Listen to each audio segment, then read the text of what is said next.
வாணியம்பாடியில் அதிமுக வேட்பாளரை ஆதரித்து பேசிய கூட்டணி கட்சி மாநில தலைவர் வக்கீல் அகமது உதயசூரியன் சின்னத்திற்கு வாக்கு கேட்ட சம்பவம் பரபரப்பை ஏற்படுத்தியது. வேலூர் தொகுதி அதிமுக வேட்பாளர் பசுபதியை ஆதரித்து திருப்பத்தூர் மாவட்டம் வாணியம்பாடி நகர பகுதியில் அதிமுக கூட்டணி கட்சி மாநில தலைவர் வக்கீல் அகமது மற்றும் அதிமுக எம்எல்ஏ செந்தில்குமார் ஆகியோர் வாக்கு சேகரிப்பில் ஈடுபட்டனர்.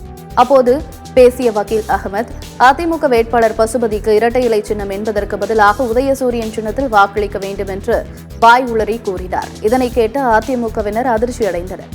தற்போது இந்த வீடியோ வைரலாகி வருகிறது. இன்றைக்கு ஆளக்கூடிய இந்த திமுகவினுடைய நகர செயலாளரும் இந்த வேலூர் பாராளுமன்ற உறுப்பினரும் எந்த நடவடிக்கையும் எடுக்கவில்லை என்பதுதான் உண்மை.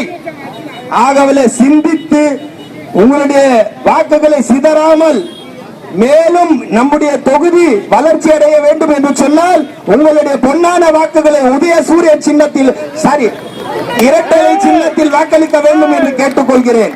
மர்க்கா மர்க்கா சொல்லு மம்மி வாடி உங்க கூர்க்காவுக்கு போன் பண்ண இரட்டை சின்னத்தில் வாக்களிக்க வேண்டும் என்று கேட்டுக்கொள்கிறேன்.